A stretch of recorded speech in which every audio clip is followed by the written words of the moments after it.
right, and we are back. It is Rock the Boat 868, the podcast, episode 5. I'm Abeo. And I'm Amanda. Ooh, I got my name right today. All right, guys, so we're back. We know it's been a minute. We are nothing if inconsistent these last few episodes. We keep saying that we are going to be bi-monthly, but then life gets in the way. But I feel like we have a good excuse because we are surviving a global pandemic. In Trinidad and Tobago specifically, which is its own problem. Exactly. Yes. Exactly. So, a lot of life. We had all the best intentions of actually recording yesterday. Today is actually the 7th of October. Today's the 7th, isn't it? Let me see. Yes, today's the 7th, right? So actually we had this great plan of recording yesterday, the 6th of October.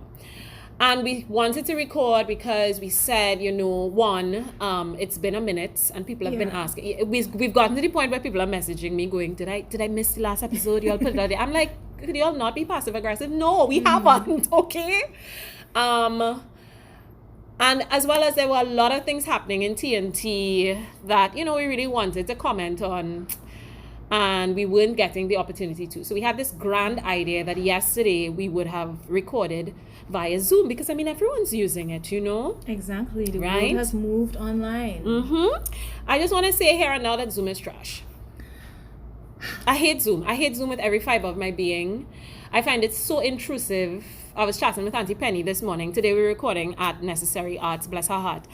And we were both saying that we just cannot get on board with the Zoom culture, and people who are partying via Zoom, we know you need to make money, go DJs, it's great, but I don't get it. It is so strange and intrusive. And the least the app could do would have been to allow us to record yesterday in a way that made sense. Except that we've discovered that actual normal human interaction via Zoom is actually virtually, pun intended, impossible. Unless, of course, you pay. Oh, that's when you get the non-bootleg ghetto version of Zoom. Capitalism continues to persevere. Right. So we tried that Zoom thing yesterday. It was terrible. So we squashed it. And we are back today recording in person as God intended. As God intended. Yes, Trinidad and Tobago, this is indeed the will of the Lord. Bless you, Ruba God. Right? But Amanda, how have things been going, girl, over these last few weeks? We've been through a lot. Yeah. Things are strange, continue to be strange as 2020 continues. We had the hot DSS. Listen, susu. Could you not call it a susu? I rebuke in you. La Hoqueta. I rebuke Thank you. I feel the rebuke. We had the great saga of our dear Commissioner of Police. And beyond that, the most important budget, I would say, of the last decade, budget 2020, was read in Parliament. Well, technically 2020-21 fiscal year, right? 2020-21. Yes, there was a lot that happened. Because we had all the best intentions to record a lot earlier than now, I had actually planned a whole episode that surrounded the whole DSS thing, this pyramid scheme that people are insistent on calling a susu. And of course, the starring character in the entire story would have been Gerald. You know how I love him. But you know what? I decided that traditional media has had it handled over the last few weeks in terms of tracking the shenanigans, both social media and in person. And God knows he is a lover of social media, of our dearly beloved police commissioner, and I decided that I did not want to center him in this episode. Mostly because I just don't think he's deserving of being centered right now. As a creative, we have been through the ringer since this whole thing has begun, in terms of many creatives being on the breadline, literally.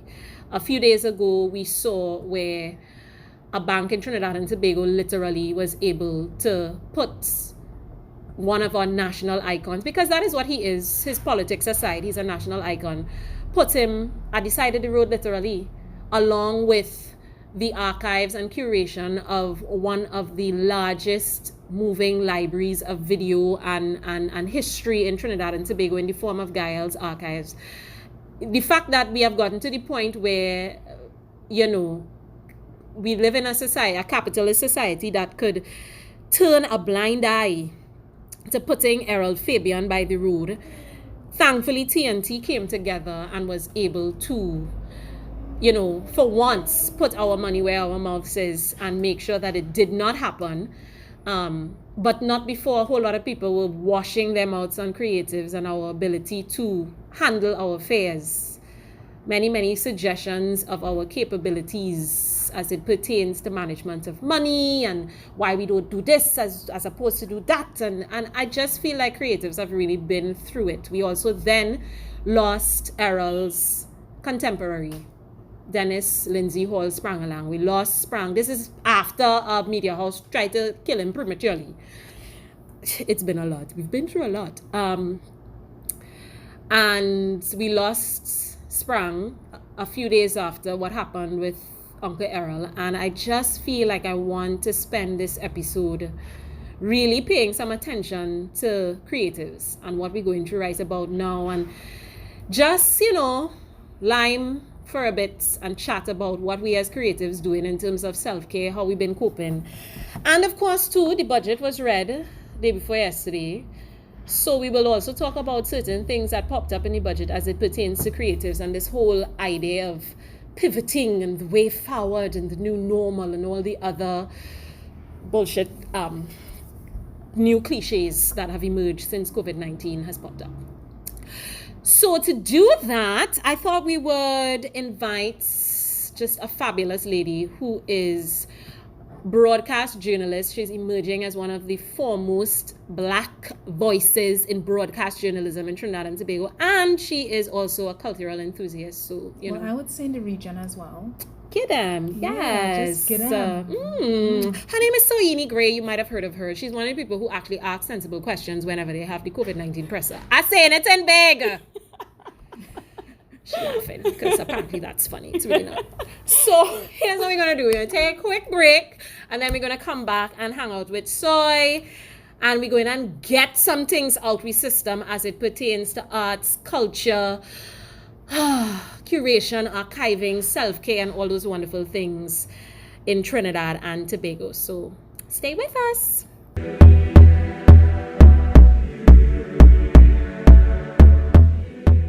All right, TNT, we're back. Rock the Boat 868, the podcast, episode 5, and we're going to get it out. We system. Soy. Abeo. Girl, I'm so glad you come. Thank you for having me, Amanda. Hi, Soyini. How have you been? I have been... How 2020 treating you as a creative? I kind of shy away from the term creative. I haven't owned it. I think journalism is different. I mean, obviously there's room to be creative in journalism. And maybe I just need to come to terms with that, but I shy away from it. I think 2020 started off on a high because I played mass. Hey. Very good. Hey. We got that one in there. Because Listen. we'll get to it, but it might be a little while before we're on the road again. But Wow. we'll get there. Yeah, we have to get there. It won't die. And then even with the pandemic, my routine did not change because I was one of those who still had to go to the office because I do broadcast journalism and I'm also a producer in the newsroom. And I didn't have any conditions that made me higher risk than anyone else. So I was one of the few that could go to the office. So I kind of was fine because my routine was normal, and it was nicer because I didn't have to fight up with traffic because the road was blissfully clear. Mm-hmm. But towards the last 2 months, I think is when I got my turn to start to feel it. Yeah. So it's been a little rough. I think I'm now coming out of that valley, but it was a bit of a realization. It's been sustained so long, and the uncertainty of the pandemic is really a bit much. And then to have people willfully ignore facts. Yes. And then when they're not just ignoring it, actively trying to misrepresent what is happening, that starts to get a bit much. With alternative information. Correct. Yes. Correct. And you have people locally and internationally You have the access to get help should you become infected. How are you okay peddling this narrative that it's just a little flu or whatever it is that you're doing? Sunlight is kill COVID. Punching and lime. We have a whole former health minister who insists on using whatever platform that gives him a mic to say that it's just a little flu. It's a little flu. I'm like, that is incredibly dangerous. Well, I mean, just to segue just a teeny tiny bit, of course, I mean, I call him Orange Adolf, but yes, love Orange, that name. yeah, Orange Adolf has since come down with it, and there's been footage of him floating around on the socials of him literally gasping for breath. And when his medical team can get it together long enough to have like cohesive stories that match, they have admitted that he has had to take steroid treatments to help his oxygen levels, etc., etc. And yet still, I am almost certain that this dude is going to eventually is going to maintain that he acted, Well, he has. Exactly. He has. In fact, so his medical team have said that he's had to have oxygen. And doctors who are not necessarily treating him have said it sounds like he's had medium to severe COVID-19 symptoms.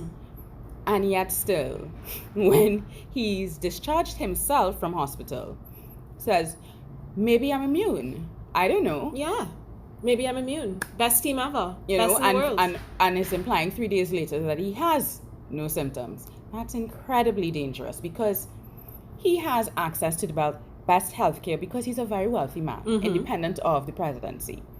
As the president, there is an entire infrastructure that is just organized and dedicated to keeping him alive. So even if he was poor prior presidency, it's their responsibility to keep him alive. Correct. So he has access to the best of the best. And you are going to tell people, you're going to leave hospital to go and wave at people on Saturday. And take off your mask. And it's a lot. And we maintain too that for me, a lot of it feels purposeful because at the end of the day, of the 210,000, I think it is in the United States, who have died of COVID, it's the death toll and the infection rate has disproportionately affected Black and minority communities because of their lack of access to a certain type of healthcare. It's dangerous. So I mean, when you think about the fact that a country like the United States is going through what they are going through, I mean, we in Trinidad here, we have our 4,000, I think as of today, it was about 4,840 something cases. We're nearing the 5,000 mark. We have about 1,800, 900 active cases of those positive cases. We cannot deny that we have a government that has handled the epidemic in a way where things could have been a lot worse than it is right about now. That said, however, and I chuckled when I heard it a few weeks ago, where the bar association, the bar owners association, was trying to say that they were the worst affected industry in Trinidad and Tobago during COVID-19. And I chuckled. And I said, I wonder if this man has spoken to anybody who is an artist, a creative, or involved in the entertainment industry here in Trinidad and Tobago. I'm glad you made that point, Abeo, because I remember when they were in front of Whitehall talking about Bar Lives Matter. And to this day, artists and creators have not held one single protest Thank you very about much. their conditions during this year, in the midst of knowing that this sector is one that has been neglected perennially by governments. Thank you very much. Thank you very much. Two things. One, I actually saw an article today where there was a huge protest in the UK by musicians. Yes. Protesting and asking the UK government to pay more attention to independent artists in the UK, in that again, just like us here in TNT, the entertainment industry throughout the world has been affected. Broadway shut down, West End shut down. Like, I mean, theaters are closing. Theaters are closing in the US, etc., etc. And this is a formalized art. And this is like creative sectors that in a lot of ways make sense and whatnot, right? Mm-hmm. Here at home in TNT, we were promised by the Ministry of Culture, that was before it became an appendage to the Ministry of Tourism. Mm-hmm. Yes, that was shade. That 5,000 grants of $5,000 would be given out to creatives. When the budget was read, it was said that only about 300 and something grants have been handed out thus far. Yeah. You understand? And just under 400. Thank you. People. Artists haven't protested yet.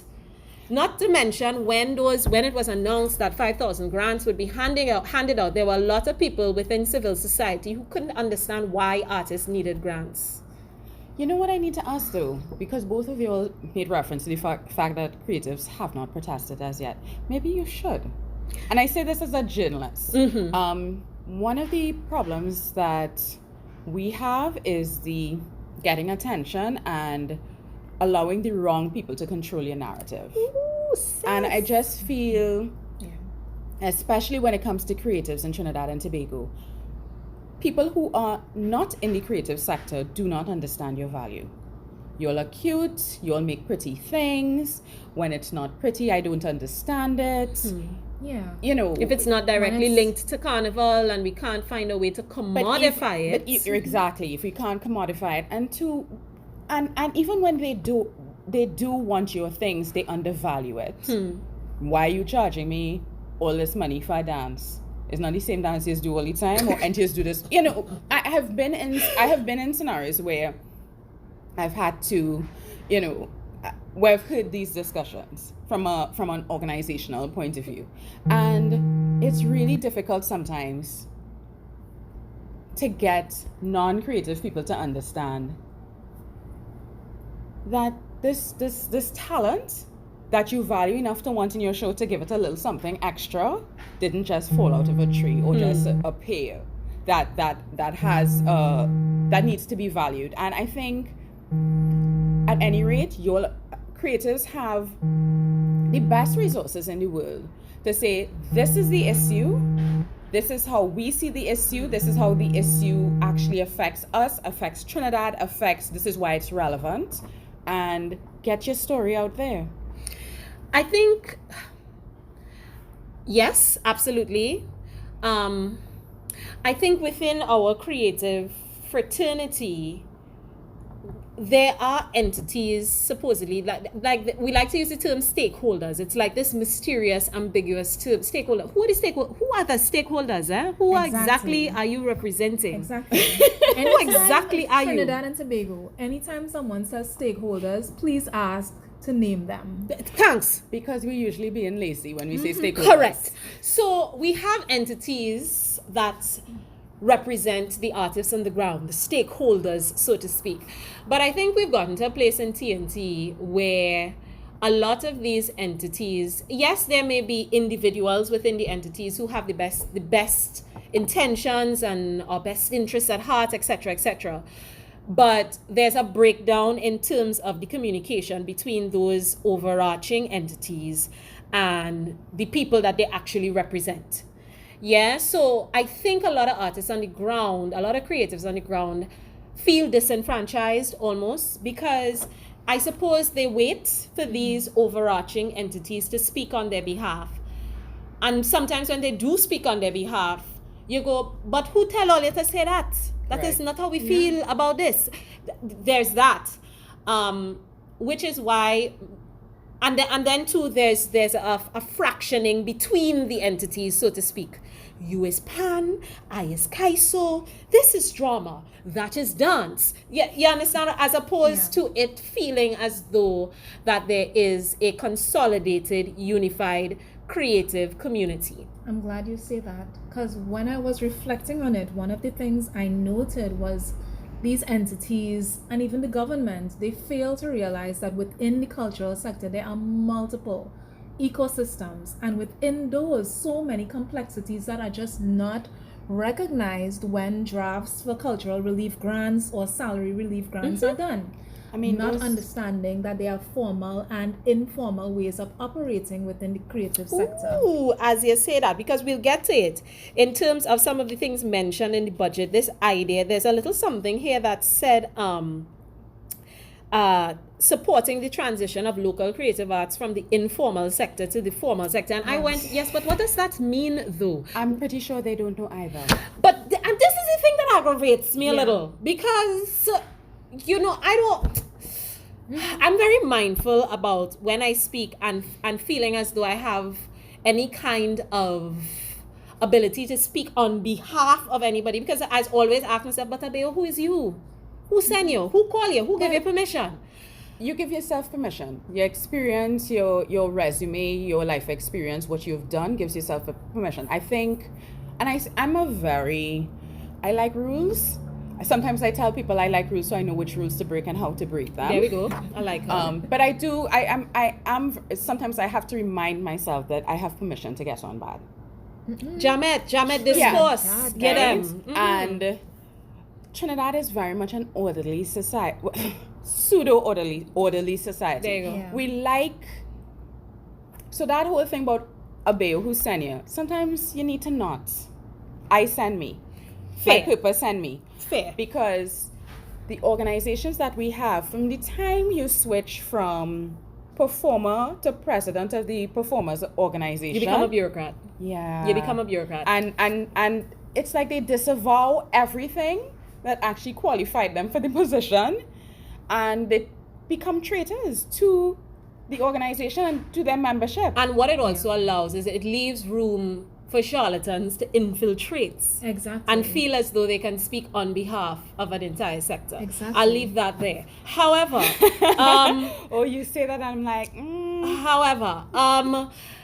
in terms of the language, this is why I say I'm mindful. Now, I gave my disclaimer in terms of I am mindful of feeling as though I have any right to speak on anybody's behalf. However, there was a petition going around as it pertained to budgetary concerns and just policy that could have been considered in terms of this budget that was recently read. And actually, there is a lot of what is contained in it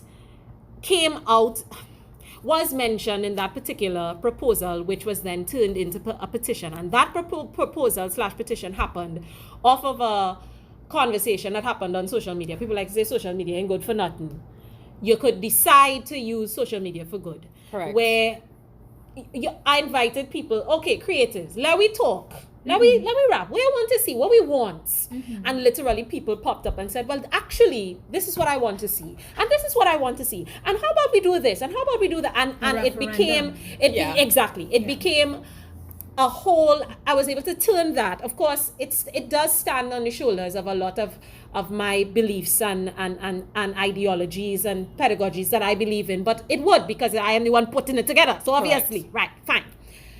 And up to the time that it was sent to the various ministries, because they did say, please send documents, etc. We would love to hear your opinions and whatnot. There were 250 signatures attached to it. As in, there's no qualms, there's no wondering who are the stakeholders. You can see 250 creatives' names attached. This is what we want. These are the things that we feel passionate about. Please also know that this is a petition and a proposal that is still very much up for discussion and can be continued to be fleshed out, etc., etc.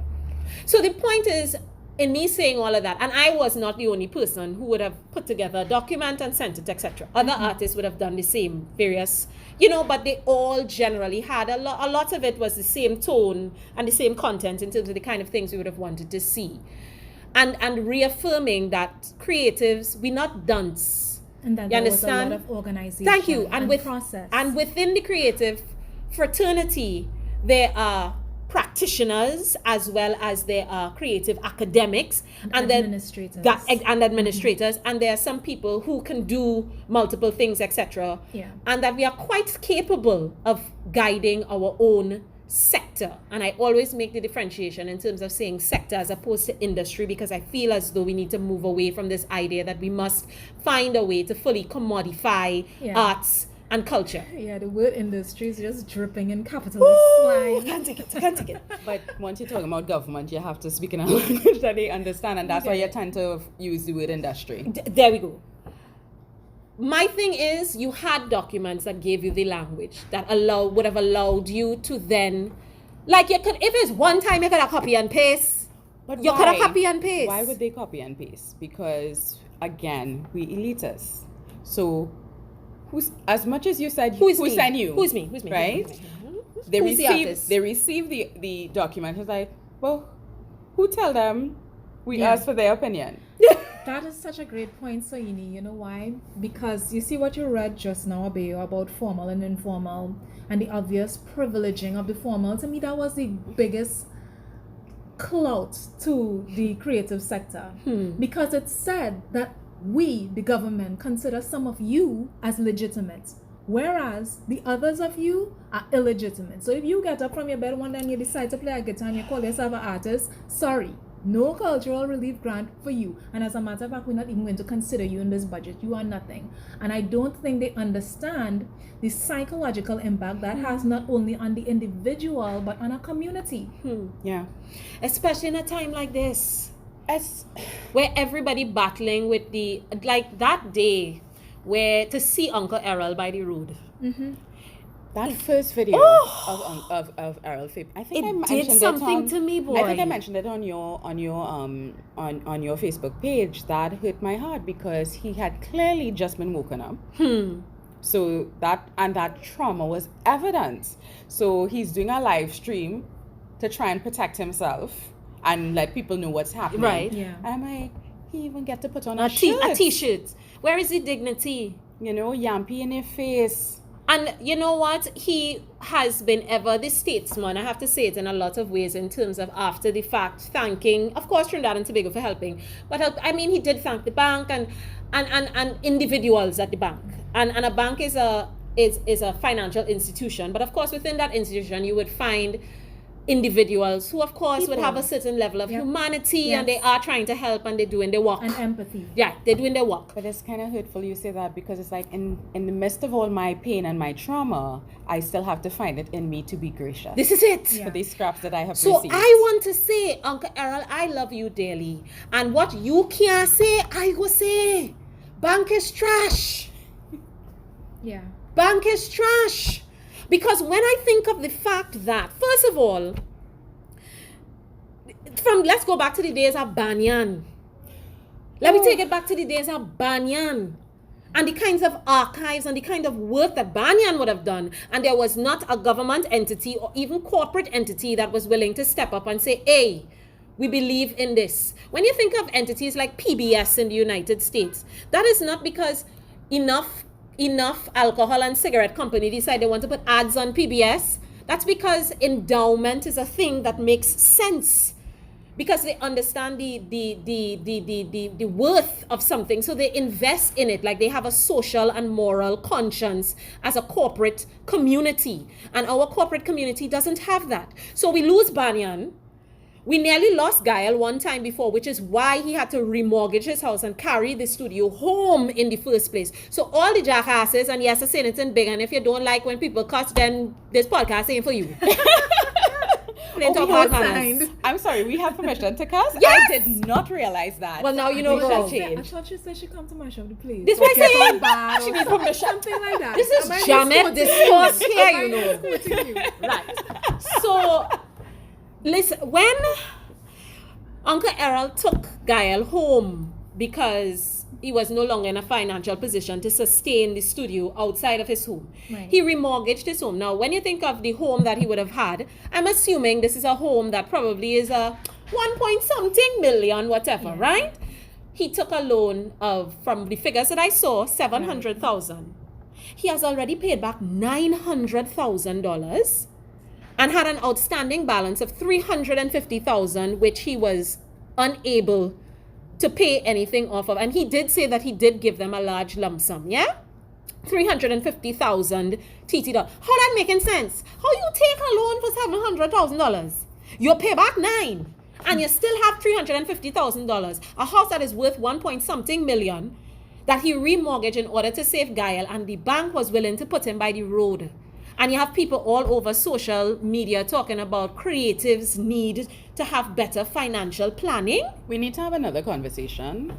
Not today. We need to have a conversation about banking in Trinidad and Tobago. Bless God. Because we knew this before, a few years ago. I think 2000, I'm going to assume it's 2008, 2009.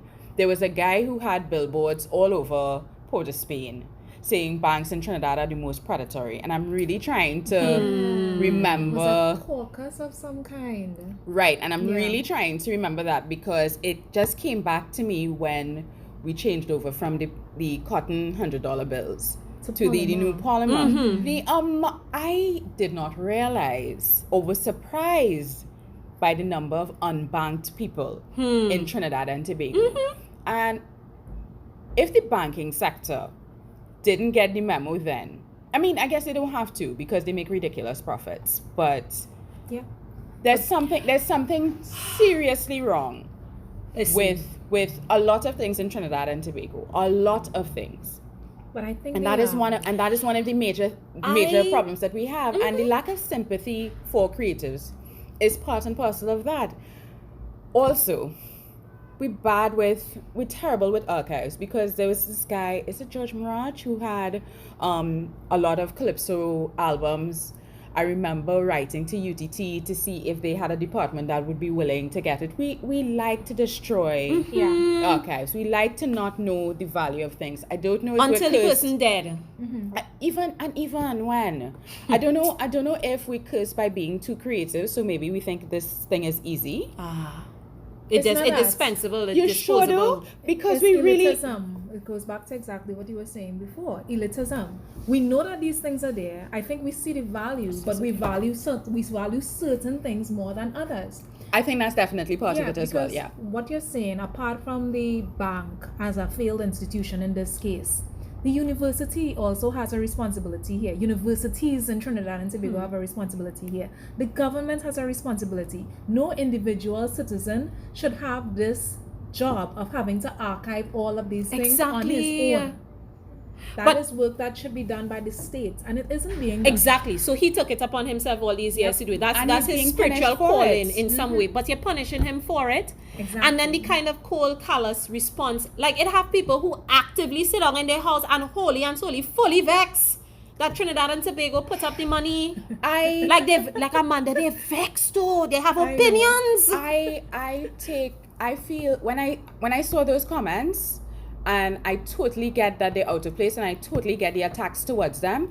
As a journalist in this country, I feel responsible because clearly, because we're not doing what we have to do in these. The fact that she lives or these people live in this country and don't know the reality of we don't protect our archive, we don't know our history. Not even ancient history. We don't even know recent history.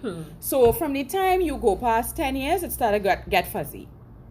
Yeah. So we don't repeat. One of the things about living in Trinidad and just trying to be aware of the media that we consume, and also having studied in the UK, is how much they have a narrative of who they are.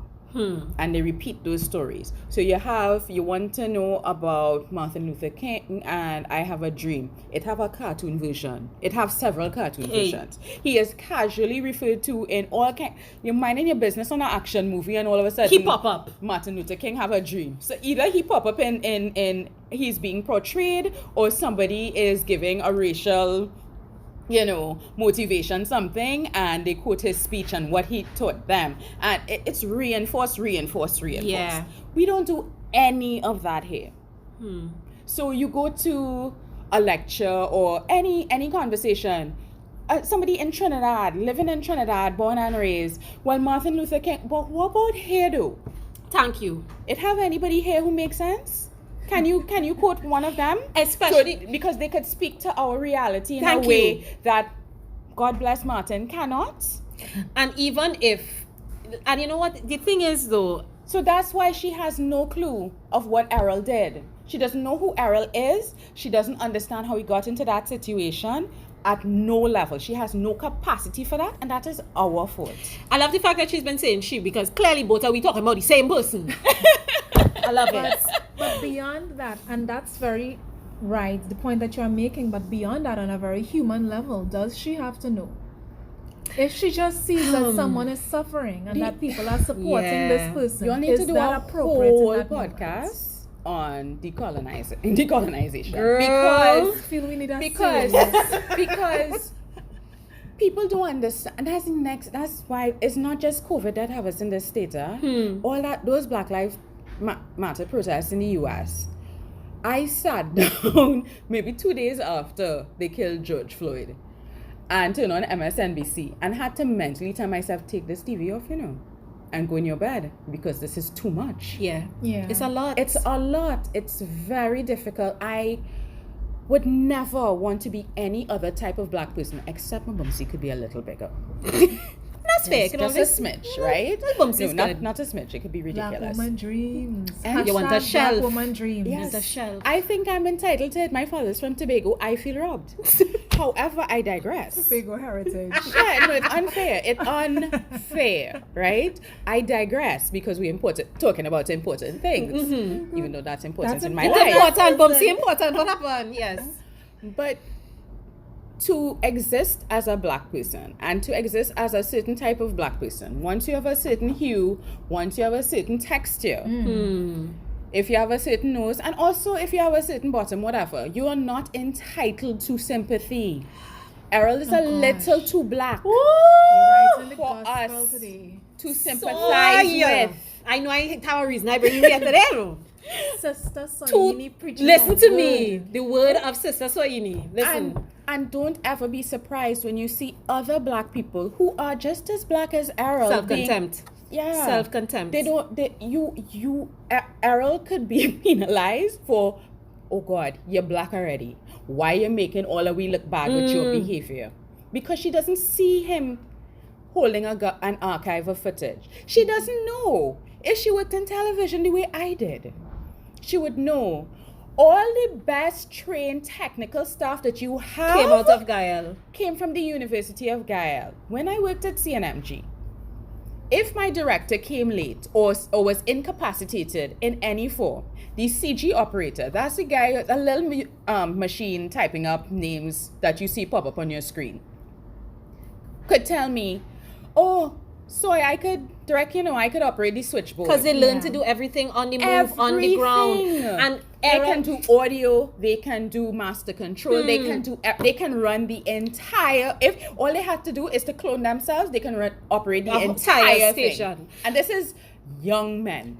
Young And that Black is what men, Gael most of them. He would take people off of the street. People would walk in Yes. and say, I want to learn how to do this. And Errol would say, well, come. And Errol and his team, because it's not just him. And Gael did that when CNMG wasn't doing that, TV6 wasn't doing that, and CNC3 wasn't doing that. Right, but who Gael owns was these, doing that. Who owns these organizations? Thank you very much. Well, CNMG is state, so they should be doing it. So they didn't even look at what Gael was doing and said, "Ooh, Let's we are copy being this told, model." we are being embarrassed, we are being put in our No. place because they don't see it that way." Well, And couple things, wait. So if she knew that, she would know not to go to her computer or her phone and type the foolishness that she did. And you know what, Soy? That person wasn't singular, There were many. You're right. She But- represent, and the funny thing is, I think if we were to look at the ages of these people, Yeah. that they missed that whole thing. She was probably born into a Gael. Didn't realize that there was a time when there wasn't a Gael, and didn't know what Gael did. And even if she was born into a Gael and saw it and was like, well, what is this? Because it lacked a certain type of polish. Right. And there was a certain hue and color and lack of a middle finger to supposed respectability. Correct. And because we are still taught that respectability is what you aspire to, she's not going to know that she can look at Gail and see it as inspiration for, oh, I don't have to be a puppet. I can be myself. And I am enough. My accent is enough. My look is enough. I don't have to wear makeup. I don't have to be skinny. I don't have to. I have a place. I have a place on television, and I have a place in Trinidad and Tobago. I'm a fully formed human already. And I'm allowed.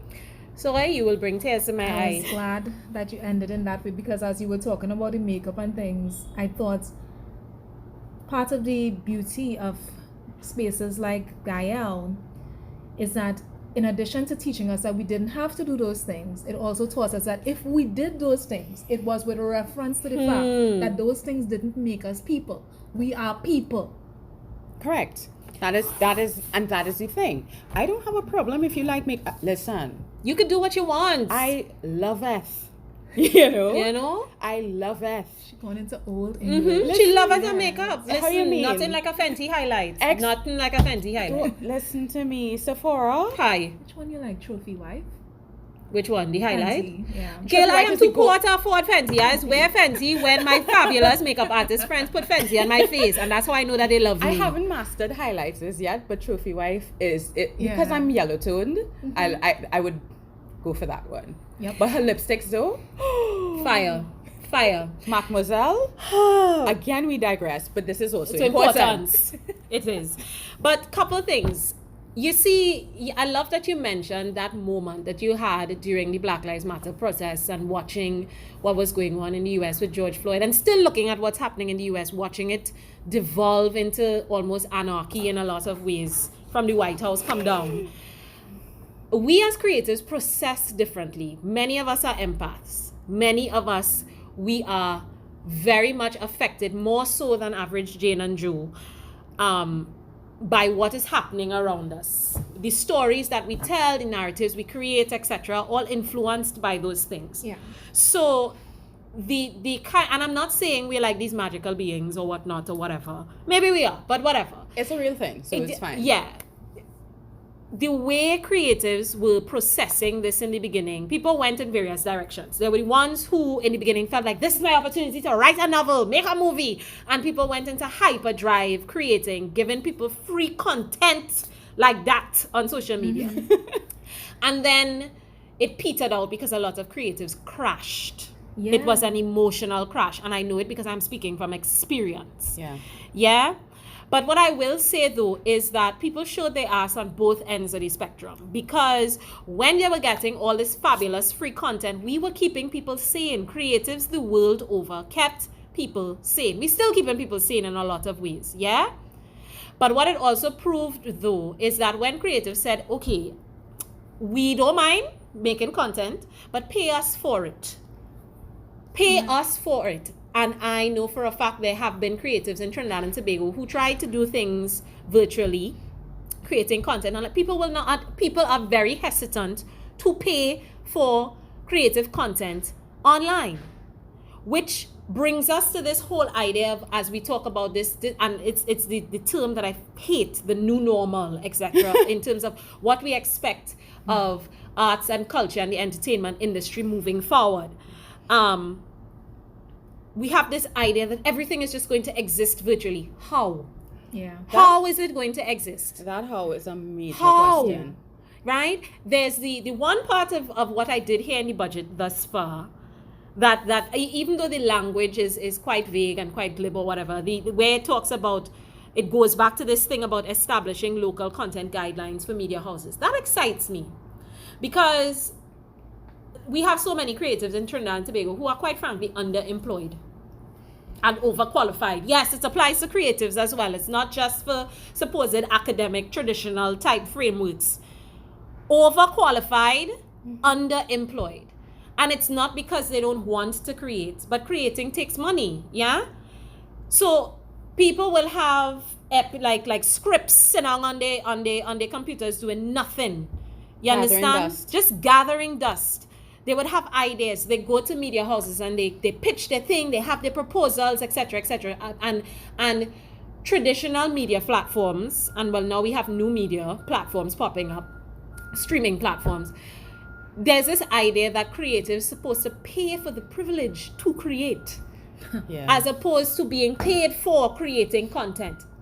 So I'm really hoping that this new, and that's why I am anxious to hear the very vague platitudes in the budget thus far elaborated upon, because I'm anxious to hear the framework in which this establishing local content guideline for media houses thing, how is it going to exist? Does it mean that finally the dynamic of media houses and bureaucrats expecting innovation and creation of things for free, are they finally going to realize that this is a partnership that they actually need to pay creatives? Yeah. You know what I mean? We may see another avenue for great corruption. We know oftentimes that is exactly what these things descend into. And I think in recent years, the last 5 years, the last 10 years, we have been seeing more local contents, particularly on radio. But who is allowed? Whose voices do you hear the most? Whose voices do you hear only at carnival time? Who do you hear throughout the year? You mean men, right? Hey, you. Yeah. Hey, girl. Because I don't understand. Like, is it that women's role is to listen to radio? Is that our function? Listen to radio in the home. You might be allowed the car because you had to go to the grocery to come back home. But I don't get it. How I can't even articulate that issue, because I like the idea of radio. Mm-hmm. I really do. I actually, everybody else is downloading Apple and have it running in their car, and I'm like, no, I actually listen to radio. I'm constantly switching, right? But I'm listening to radio, and I'm like, on the talk shows, mostly men or one token woman. On the music radio shows, only men. Like, so women have nothing to say, and the men, so sorry, the men take liberties. Oh yes, they do. And every time there's something important or newsworthy, I have to say a silent prayer, because they transmit the most homophobic, awful, unresearched, xenophobic, all the phobics. Yeah. I'm like, all. If you want to know how women is dead bad in this country, listen to radio. Soy, and I say this as a member of the radio fraternity.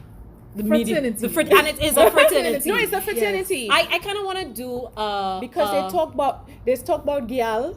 I can't even say woman, because that's female. how they say No, it. the term now is female. Females. And every time they say it, I want to like punch somebody I'm through like, the radio. female what? Female what? Female what? what? And it's so funny, because this is how I know it's purposeful, and it's purposeful programming, because in the same sentence they will say man and females. No, because How? Why? How you not getting that disconnect? because the woman is a separate species. Listen, I can't you know what it is? deal. There are no female program directors in Trinidad and Tobago. I've decided that is what it is. And even if there are no women program directors. And even if they are female program directors, they operate as male in those spaces, yes, because that is the only way they know how to operate. That is how. I have a See, screenshot Bansons. Queen Just of today. receipts. No, Just because Queen of receipts. that is what happens. That is exactly what happens. They think professionalism is me switching off my femininity. Yeah. I saw this beautiful thing online today. The femme identity is always treated with suspicion and disdain, precisely because it invests itself in qualities most commonly associated with weakness and powerlessness. Even across queer communities, we are often convinced that relying on masculinity is the only way to be commanding and threatening in the face of powers we seek to challenge. And I think this is exactly what you're talking about. When women get into previously or still male-dominated platforms, there is this need to assume a masculinity to challenge that same platform. And sometimes it's out of necessity. I have been in situations where I was in a particularly contentious meeting, and every time I said something, my subordinate, who was male, be like, "You hearing her tone? You hearing how she talking to me?" My colleague, male, who was on my side, he started to, the guy who was my subordinate, who was being rude, started to say something to my colleague. My colleague actually raised his voice and probably semi-rose out of his chair, and he boiled down like Baji. And I'm like, wow, look at your conduct. And this is the thing too, the fact that I totally agree with what you just read there.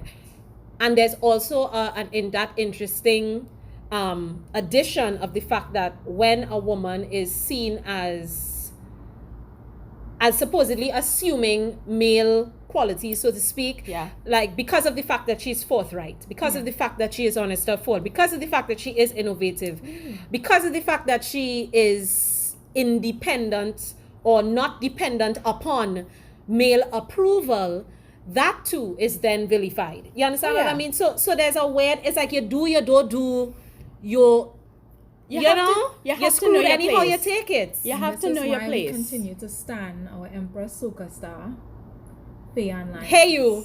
Oh. Hey you. Exactly.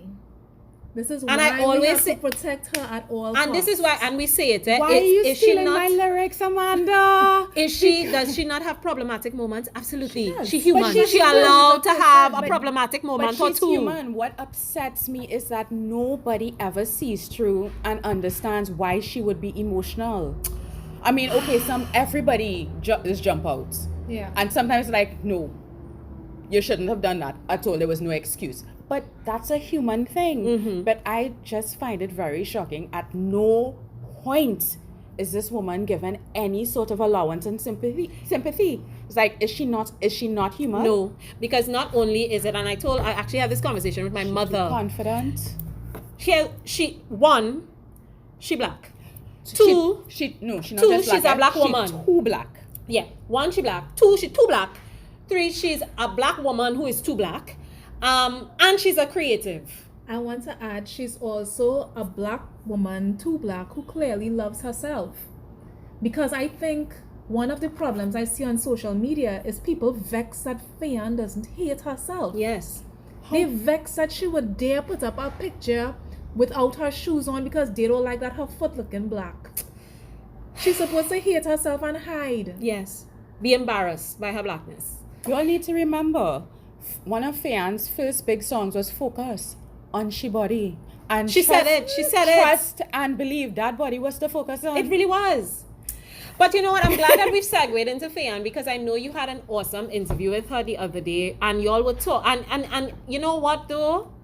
It's interesting that she would be one of the voices that would lead the charge in a kind of a sensible way as it pertains to the way forward for the creative community, particularly within the context of what's going to happen next with Carnival and whatnot. Well, you know why it wasn't shocking? So Fayan was a deliberate choice for me, because separate and apart from everything, she has managed her and her husband's career. I think very notably her husband's career.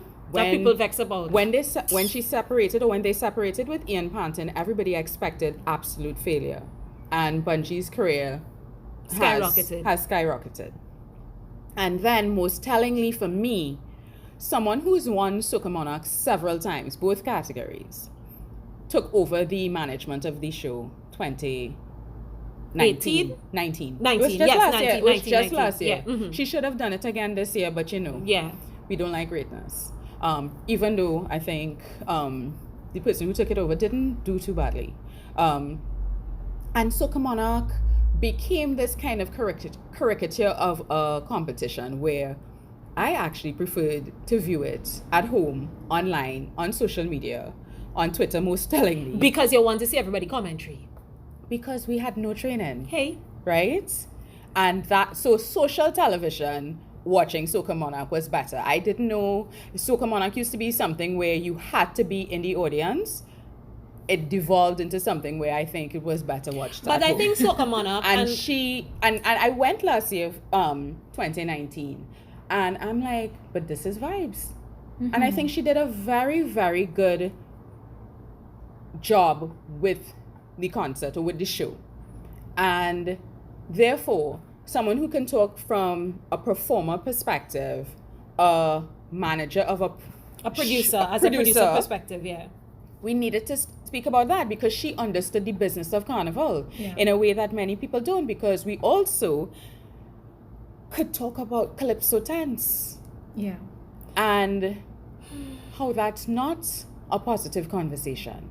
Yeah. And you spoke earlier about people are creating a lot of content for free, and she's like, you have to create content with knowing that there's something behind it. I mean, that might be a very capitalist sort of thinking, or it might be just very practical, because you could, I'm accustomed releasing 10 songs, but there's no carnival 2021 or no carnival that we're accustomed to, so there's no space for all that music. But if I release 5, it's going to be played on radio. Do we have an industry? We don't have an industry. Mm-hmm. What really struck me is this has really made very clear a lot of the things that we haven't sorted in our carnival. Mm-hmm. Mm-hmm. And 2, we have a responsibility. Fian said she was working on a project in May and reached out to 9 Caribbean countries, including Trinidad and Tobago. And everybody else seemed to be a lot more enthusiastic about what she was proposing than Trinidad and Tobago, which does not surprise me at all. And she said, we need to show that we are not just a carnival performing people. We are carnival living, breathing people. Which we are. And the statement that she made that everybody got excited about and quoting, you can't stay the king if you don't do kingly things. That's right. And she's right. And unfortunately, on Monday, apparently, the monarchy is up for grabs. And I just looking to see who's gonna take it, because we're not serious. And that's very upsetting for me, because carnival is, I really started to own my love of carnival as a journalist who didn't feel, because I'm chubby, I didn't feel that I had a place on the road. So I wasn't rushing the fats, and I started to go to things like stick fighting and kings and queens and all of those things, and I still got the jumbie and cambule, and I'm like, but that's where you go get the jumbie. How you go cambule and expect not to get the jumbie? That way you get the jumbie. But when you didn't grow up with, going to those things, because mommy was busy and didn't have the kind of support or emotional wherewithal to drag you to those things. So as an adult, I had to learn these things, and I'm very fortunate. My friend Attila, bless her heart. But look who's she friend. Well, all right. Attila saved my life with those things. But I have always liked carnival. I have always wanted to. I'm Malice daddy forever for not letting me play with Richard Bartholomew as a child. I've always liked it, but I didn't necessarily know the fullness of our carnival. As a journalist, I got the jumbie doing all those things. So for me, when the government behaves as though, or NCC behaves as though, well, if you can't have the parade, then there's nothing. And this brings me to the whole thing about where we're talking about, and we have a remember when that we'll get into, as well as we talk about remember when carnival was in May that time, but we'll get to that. That's the next segment. We're going to wrap this up, but I just want to do 2 things before we wrap up in terms of the opportunity that Carnival 2021 presents. And when I say opportunity, I am a firm believer in that statement that carnival is a living ritual. It will morph, it will change. Carnival will never stay one thing forever and ever and ever and ever and ever in perpetuity. What is happening now is a lot of the frauds are being exposed, and we say it in big. Yeah, no. A lot of the frauds are being exposed. I was looking for a lighter to flash up, and then I realized that this was a podcast. Yeah. But we could just insert flash here, right? Because what's happening is, once certain entities can't find a way to continue to commodify and make oodles and oodles of money from carnival, then you realize that their involvement and investment in carnival only goes to a certain place and no further. And that's not their fault, because that is who they are. Yeah, that's right. What I do think is, as a creative, somebody who born and bred in the thing, and I know that in a way sounds elitist. There's some people, oh God, all they feel all they more culture than anybody else, and fine. I say it in big, but you know what? Own it, because you're also owning a segment of the population of our culture that we have no respect for. That's fine. Right.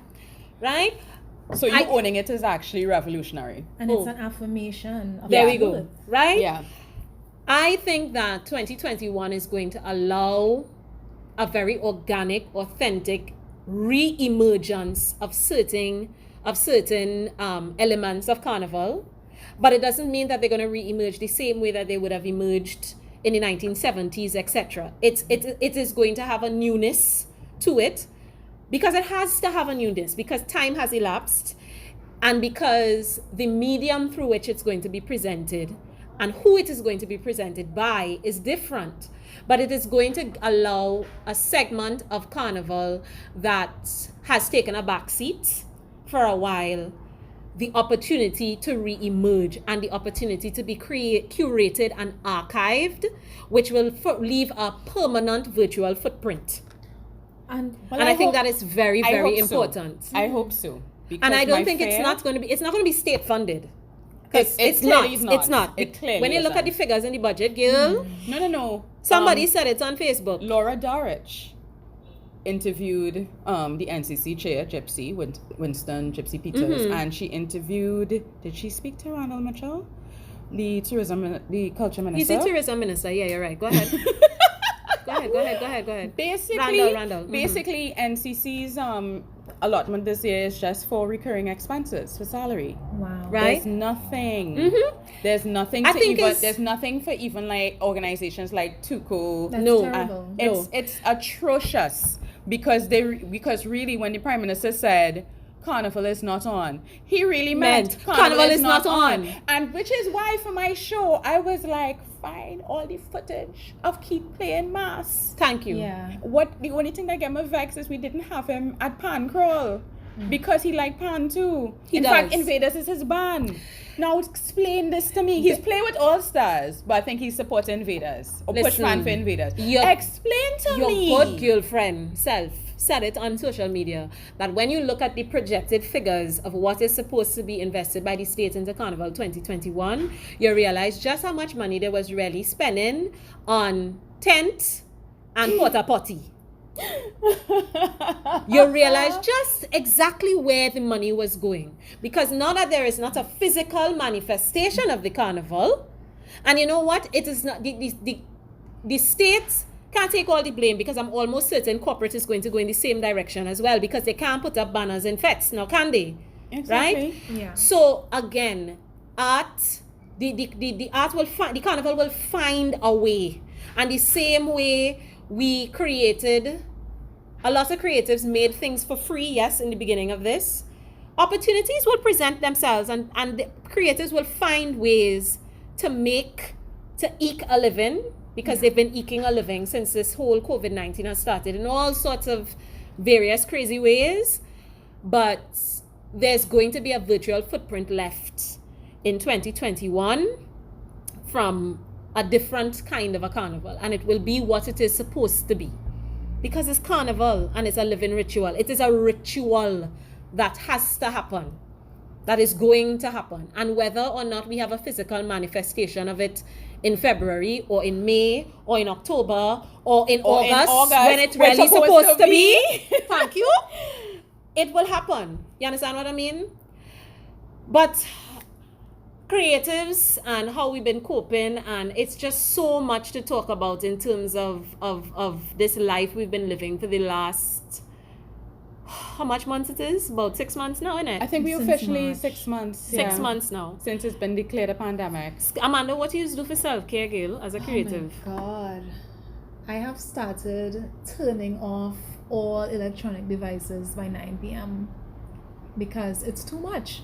Since the world moved online, and this is just a phrase that we keep on using, even more so, I realized just how easy it is to be completely absorbed in those things and to be detached and to stop feeling like a person. You know, so I have to pull myself away from those things. Remember, I could walk about, I could do gardening, and even with that, it is always with a reflection on how limited even those things are. So I just try and what you do? To be honest, I'm still struggling, because like it just hit me, and I'm now kind of coming out of my slump. Because I have to find back, the ability to do the things that make me truly happy. But exercise has been my constant. Okay. Exercise has really been my constant. I have actually been thinking a lot about coming off of social media at certain times. It's difficult because I have to be in a lot of WhatsApp groups for work, and even that can be stressful. WhatsApp groups is the devil. Oh God. It's a lot. Everybody people are abusive. They Yes, are. and they're very just demanding of your time. You have a WhatsApp group of 100 and so person, and there's always like 5 who want to send fucking memes, and I'm like, this is not for that. That shit you find funny, I don't find it funny.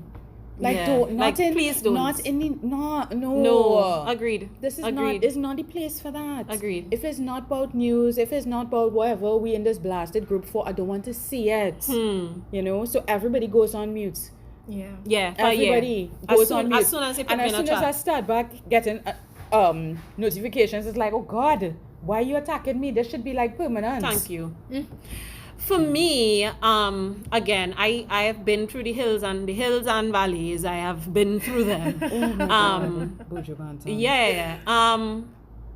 I don't know if this is me emerging from slump number like 12 since this whole thing started. The COVID matrix. Yeah, the COVID matrix. No, I it's will too much. say that last week in particular was a tough week. Just with Uncle Errol and Sprang and just general existential dread as it pertains to global pandemic. I have moments where I feel I'm bursting with creative ideas, etc., and I'm ready and I want to do things, and then there are other times like I just disconnect completely and watch a lot of banal shit on Netflix. At one point in time, I was eating my feelings. I've gained 20 pounds since this started. Oh my God. 2-0 since Carnival. I lost. When I was in the best shape of my life, I've gained 20 pounds. I lost 30, and I think I've eaten back 10. Wow. So I need to stop my shit because we're not here for this life. Eating feelings is a hell of a thing. Oh no, we are emotional. I did not mention that, but we are emotional eaters. Yes. Yummy. Yum. Chocolates. No, Yum. I probably don't like Pasta. how feelings taste. Really? Yeah, I want to learn. wish I had that problem. I want to learn. I wish I had that problem. If you could understand or break down how you learn not to like feelings, because feelings are yummy. Yeah, feelings are really yummy. Feelings are yummy, especially when they come Delicious. in second and third helpings of Sunday lunch. Feelings are delicious. And why Delicious. feelings? Why feelings can't be lettuce? Why feelings had to be carbs? This is what I'm saying. I'm like, why feelings have to be carbs? Why we can't come? Why to a feelings have to be reasonable- pilau? Lord. Why feelings have to be pilau? Why feelings can't be quinoa? No? Okay. Anyway, so yeah. That's been my kind of a journey through all of this. I know as creatives where creating is also our bread and butter. And for some people, some of us are a little bit more fortunate that we have a little N, otherwise you have a little N. Yeah. So that even when you go through, because you're affected emotionally and you hit that creative wall, you have your little N. But then there are some people who don't have an N and have not had an N in 6 months. I am not kidding you. Yeah. 6 months they haven't had an N. And I cannot imagine where they must be, the mental and emotional place they must be right about now. But I just want to send love and light and strength and vibes to all creatives. And most of the people who listen to us are actually creatives. Yeah. So you're not alone. And there are also a lot of people who do get it and find ways to support and find ways to help, because this has been a really tough year for me, but I've had a lot of support. And as I was coming up here, I was saying to my friend that in 2020 I did feel like a child that the village was raising. Oh, that's lovely. Yeah. And this was a tough year. So I just want to add to what Abeo is saying by, we get it as well, Trinidad and Tobago. Not everybody is shit. There are some people who do understand and they do extend themselves. Listen to what she said. But a lot of the people, like there are a lot of people. Yeah. Shit. This is a shithole. Shit. But not everybody is shit. I feel I need to be. It is not shit. And clearly the pessimist of the bunch. No, Oh my no. god, this dystopic novel. Yeah. The shits and the not shits. The shits and the not shits. Yeah. But I'm so glad we were able to have this conversation. So, you are a joy, an absolute joy. You made this process talk. Because, I mean, this could have been a heavy-ass conversation, huh? It could have been, but I feel like... we this is a heavy time. Yeah. It's a heavy time. And don't be fooled by the laughter, because I think all of us have that issue where, and sometimes you just have to laugh through pain. But this is a heavy time. I think we need to focus, and I'm very, very happy to be here with you, Abeo and Amanda, to have this Thank you so conversation, much, because it's the best. Bless you. So, TNT, we might have to split this into like 2 parts. But I feel like all of it I enjoyed all of it, and I really want you all to get the benefits of enjoying all of it. So I will invite you back at some point in time, Of course. when the I'm things start to coming. really get hot closer to Carnival, so you can come and give us all the 411 and the understory and the backstory and the inside story, because we know it's no things. We'll call it back closer to Carnival and we'll chat. No problem. I will come. All right, TNT, there you have it. I think we get it off your system. Wow. I think so. That was a rinse. We rinse it off your system. Healing shower. There you go. When we come back, we remember when that time Carnival was in May, and then Kitchener come and sing Rainorama the year after. Yeah.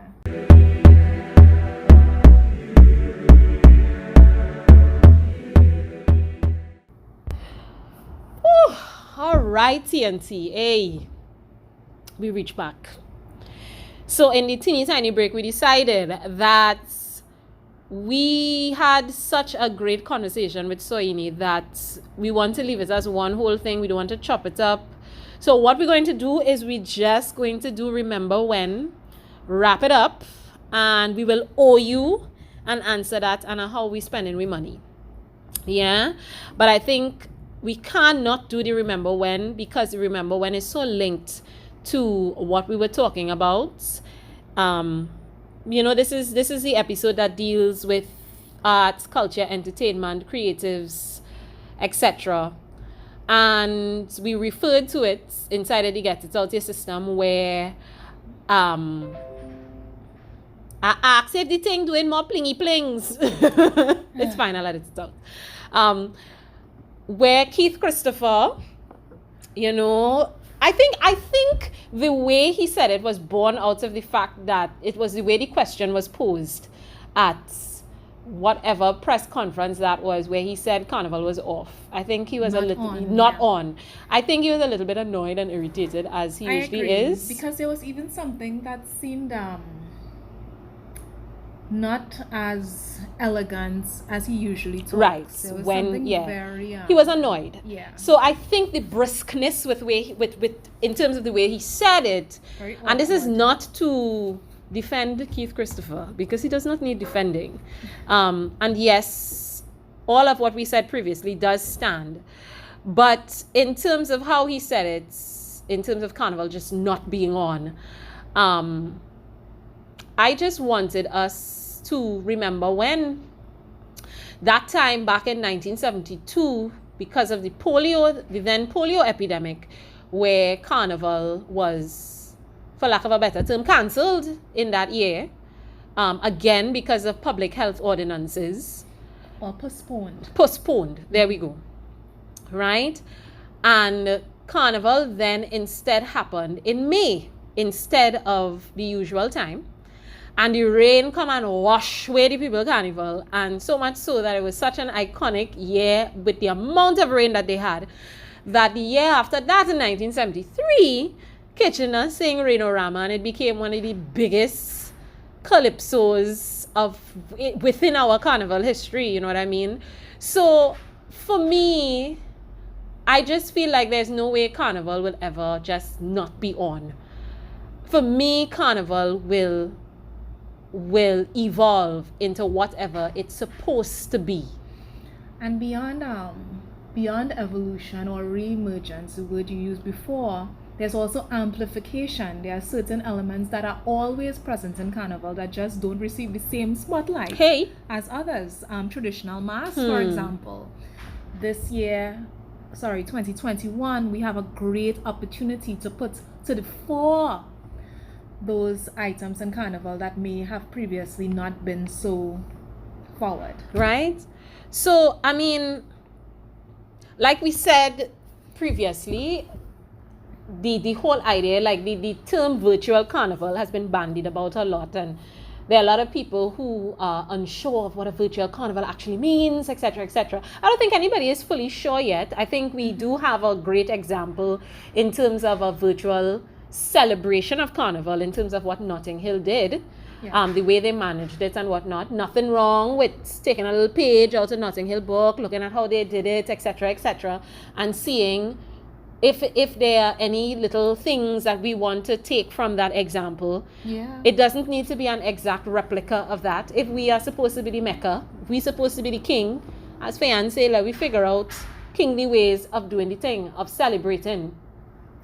But like I said, I think because of the fact that we have paid such little attention over the years to archiving and curation, the one attractive thing about a virtual celebration for me is the fact that a virtual footprint is forever. Exactly. It's That- immediate documentation. Thank you. That is Yeah. what I like about it. That's what I love about it. And there are some people who think that when we say that virtual footprint, immediate documenting, archiving, curation, that is not a carnival. That is not what it is about. Carnival is vibes. Yes, carnival is vibes. But we ever document the vibes? Have we done it? This is why the white chocolates of the world could pop up and talk about, oh, they have created a platform to make whining a career. These That was just such a troglodytes. sour Here moment. na. Such a sour moment. How? And But it's our what's fault, you terrible know. about It him? is He our can't even fault. Wind that well. He just juck in. But this is our fault because a lot of the pretenders within the arena, who again are all about commodity and feeling as though the best way to commodify is by having non-authentic voices validate. You understand? And by non-authentic voices and validation, you know what I mean? Exactly. You see what I'm saying, huh? Here comes the researchers. Hey, you. Right? So, you see, because of the fact that we have created spaces for people like him over the years, without having the curation and archiving to back it up so that when they open their mouth to say certain things, it is already widely known history that makes it easy to dispute it, makes what they say sound absolutely ridiculous, well, more ridiculous than he actually sounded. Then, you know, we still have people in Japan claiming pan, right? Yeah. We had a girl from Dominica on the good old Twitter the other day claiming soca. You understand what I mean? Of course, they ripped her to shreds. Rightly. They ripped her to This is shreds. another benefits of the Social virtual media. world and social media. There you go. So I just feel like this is our opportunity. Is it a one-time fix? No, but I think it could be the beginning of a template of how we start to digitize our sector. And not just digitized, but how the sector and specifically how Carnival moves beyond just the season and beyond just the 2 days on the streets. You know, how does Carnival become something, some entity, some ecosystem that is sustained throughout the year just as much as it is sustained or had been sustained within that one season? Because one of the perennial concerns of traditional mass proponents is that this is something that they live off of. But when you check their lives, a lot of them are living in poverty. A lot of them live and die as king sailors. But we know that their lives were not the best.